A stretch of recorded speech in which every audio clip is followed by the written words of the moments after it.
Welcome back to another technical video. Today we're going to be going through your question, answering it, and hopefully finding that solution.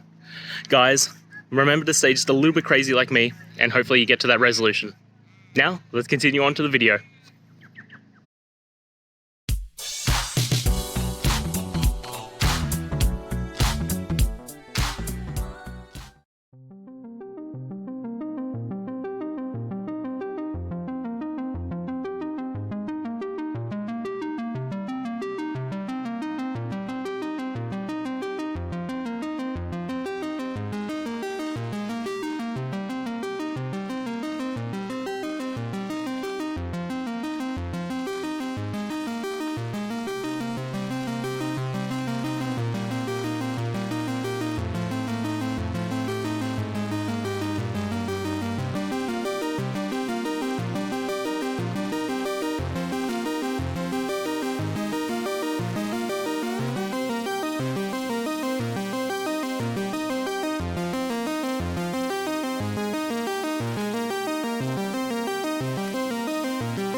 And that's it, guys. I hope that's found the answer that you were looking for and you got through to that solution.